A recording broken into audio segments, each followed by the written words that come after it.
All right, when replacing halogen headlights, this is electrical test 11 from electrical 1 for you guys. When replacing halogen headlights, the technician should never touch the glass surface of a new bulb with their bare hands. Is that true or is that false? I'm talking about one of these kind right here. Sure. One of these. Yeah. What happens if you touch it with your hands? The oil gets on it. What is in this halogen bulb?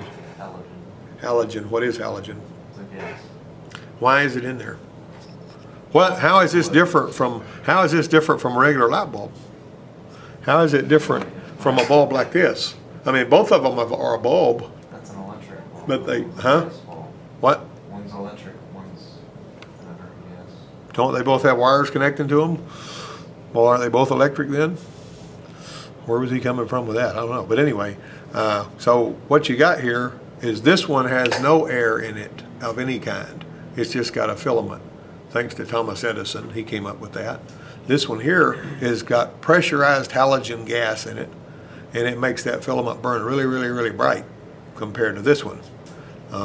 This one here can't take a lot of voltage either. It'll blow it sometimes if you go over about 15.5 volts with your charging system. However, if you scratch this bulb with something, there's danger there, because when one of these bulbs breaks, it doesn't just go like another bulb. It blows fragments of glass everywhere.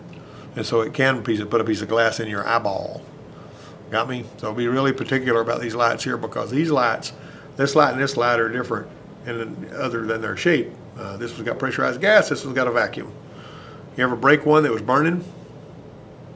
When you break one that's burning, if you watch the filament, it instantly burns up because the oxygen eats it alive. All right, it oxidizes. All right, there was it. Both an aiming screen and a headlight aimer are required to aim headlights. Yes or no? No, that's not true. The headlight aimer that we've got, have you guys aimed headlights? I forgot, but I do have. Huh? What? We were going, but it didn't work right. Yeah, something was wrong with one of the things, I believe what it was. Yeah, and I forgot what the problem was with that. But anyway, one way or another, when you put it on there, you're basically wanting those headlights to be looking straight ahead and level. That's basically how they're supposed to work. Now, in my Taurus, you don't use a headlight aimer that you mount to the surface of the light. You actually are moving the inside of the light, which is inside that shell. And it really, the ones on my Taurus need to be aimed, because I replaced the headlight assemblies, and they're actually a little too low. Not dangerously low, but they're a little too low. But they're even, amazingly enough. An aiming screen, how can you make your own aiming screen, Huh? Have you read that in your book? Huh? All right, how would you think? If I told you the headlights need to point straight ahead and level, what would you think? Anybody know? You got a tape measure? Yes. All right, center of the headlight to center of the headlight. I want to know how far apart they are, right? I also want to make sure that the car is pointing straight at a wall that's about 25 feet away and that it's on level ground. That may be a tall order, but hey, it is what it is, right? Okay, so what I want to do, you obviously don't want, if this is your wall and you're looking for above, you obviously don't want your car parked like that, right? You don't want it parked where it's at an angle. You want it parked perpendicular to the wall. Center line of the car, right here. And you want the lights shining straight ahead, and you want them shining level. So what I'm going to do on my wall, let's say I measured from the center of a headlight to the center of the headlight, right here, and I got 40 inches. I'm just pulling that number out of my hair. And then I measure from the pavement on a level floor to the center of the headlight, horizontally. And I'm going to put some tape on the wall, like that. I'm going to put them 42 inches apart, right in front of the car, with the center line of the car right in the middle. And then I'm going to put, the beams for them lights. I'm going to put this piece of tape crossways at, 28 inches above the floor or whatever it is. And I'm going to adjust my headlight so that the beam is hitting, when I'm 25 feet from the wall, the beam is hitting right there on each side. You made your own headlight. You made your own aiming screen. Is that good? Can you do that? It's not complicated, is it? Sometimes adjusting the headlights may be because you got to figure out which screw moves it this way and which move that way because you got two different screws. All right. When using an aiming screen, the technician should align the vehicle headlights with a mark that's about 50 to 75 feet from the vertical screen. That's false. Some headlight aimers align the lamp sensors with a rear view mirror, which is usually located exactly in the vehicle center. That's false too. Some headlight aimers determine the geometric position of the headlight faces in relation to each other and gravity. That's actually true. Now, how does the headlight aimers that I showed you the other day, this Hoppy headlight aimer, how does it know what gravity is all about? How does it use gravity? You remember? What do you see in there? You see a little bubble and some water, right? That's a level. Isn't gravity what makes that bubble move? Oh, don't play dumb with me, okay? Right. So you knew that. You knew how it uses gravity. It's a level. Okay, secondly, in relation to one another, you got mirrors. And you look down into these mirrors and you're seeing the same yellow piece with a black stripe in the middle of it on both sides. And when you adjust it, you're actually seeing the reflection of the one from the other side and the one on your side coming together. It's pretty easy. And it's cool to do that. I mean, it's fun to do whenever you get it done. Vehicle headlights can be controlled by either a relay mechanism or a switch. Is that true or false? No, it would have to be, wouldn't it? So now, under what circumstances, do you know what a headlight switch looks like? That's an old headlight switch. This little button right here is what you'd mash to pull the headlight, the stem of the headlight knob out of there so you can take a nut off and pull this out. We replaced this headlight switch because, like in a lot of the times, you're going to see these headlight switches will burn. They'll burn up. I don't know if I can get this one apart or not. Seemed like it was a problem. All right, let me see here. Yeah, there you go. If I can get that opened up. There we go. See, this one here, see how it's kind of scorched and melted and all? You'll see that on these things. It actually melted the whole middle out of there, and that terminal right there is loose on the switch and it's very hot. That's a fairly common failure on all these. Now, one time this lady came to the dealership where I was working. We were the Jeep dealer in addition to having Ford and some other. And she had a headlight switch like this in her Jeep Cherokee that had died. Here's another one of these kind of headlight switches right here, and it was changed for pretty much the same reason. They've also got a circuit breaker built inside of them so that when you got them on high beams, they'll blink off and on erratically whenever they start to warm up. May not do it on dim, but they probably do it on bright. Anyway, she came in there with a headlight switch like this that was fried.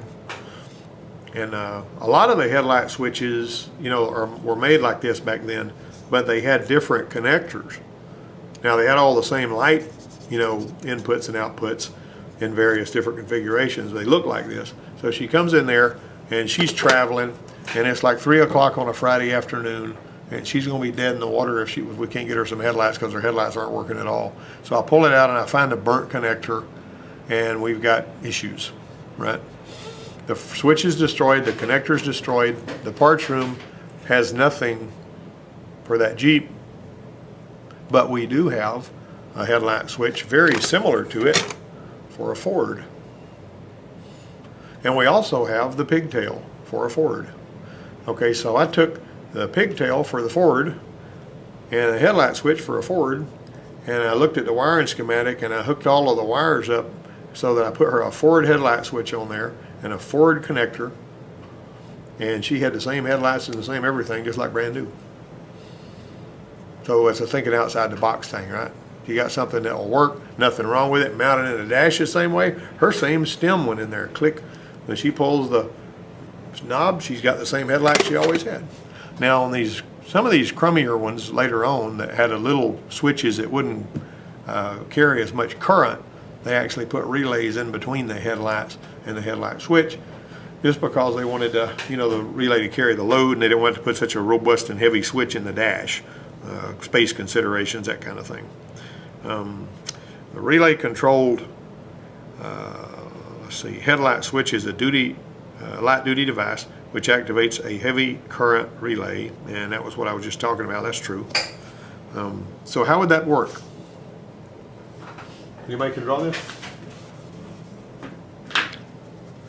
All right, you guys have seen me draw relays, so you're sick of seeing me draw relays, I know. All right, very simple. Okay, this is my, let's see, I'm gonna have a headlight switch that's got a knob on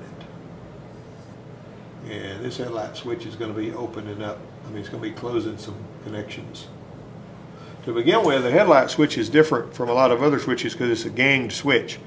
And what all does the headlight switch turn on besides the headlights? The lights in the back. They have park lights, tail lights. What else? Side marker. Tag lights, side markers. Anything else?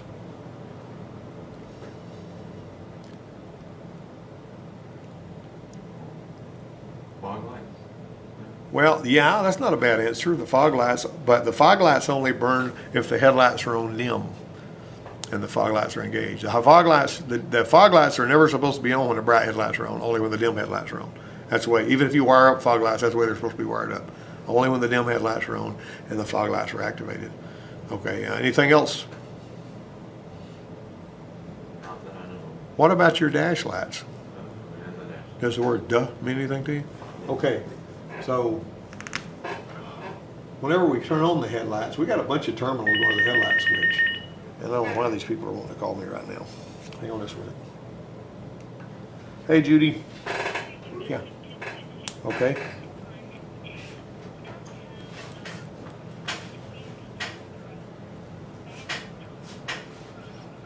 On a car dolly, you're going to put the wheels that drive the vehicle, which is going to be a Tundra. It's going to be the rear wheels. You're going to put the back wheels on the car dolly because you don't want to be rolling those back wheels. Now you can take the drive shaft out, and oh well, then you're stuck. If you pull it down the road with the drive shaft spinning and the transmission operating, you're liable to damage the transmission. You don't need to tow it that way. But you need to put you some lights on there, tail lights. Yeah. Well, if you stop, somebody may crash into you.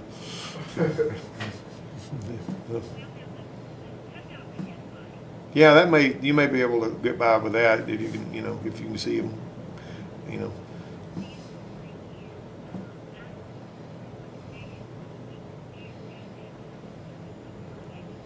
The sooner the better. Bring it on. Yeah, bring it on.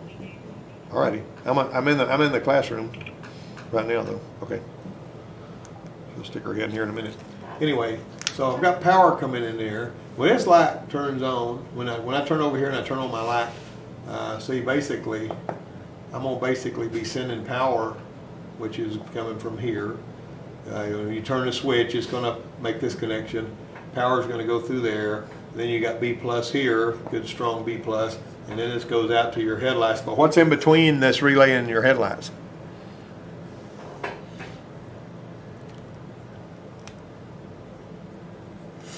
You guys want everything spoon fed, do you, don't you? Think about it. You guys have driven vehicles, right? You've driven vehicles. You know what's between there. And there's Stacy. Hey, Stacy. All right, I'll see you about getting in a few minutes. Light blue car. You guys got to go get the light blue car when we're done. All right, you see that? So what's between the headlight relay? Does the headlights just come on and burn the same way all the time? No. What happens? What do you have to do? Dim and bright, right? So you have to have another switch in between that's wired in series, right? Okay, are you guys thinking? Or are you just letting me give you all the answers so you can say, well, we're learning this here. Okay, all right, let's watch this. So the relay is energized by the switch, and the relay actually carries the load of the lights. And then, of course, you're going through your dimmer switch, too. How many of you have driven one that had dimmer switch on the floor? The Bronco does. It's got a dimmer switch on the floor. Yeah, a little round silver button you mash with your foot. Okay, let's see. The headlight switch is a heavy-duty current-carrying device that can easily be located anywhere within the driver's reach. False.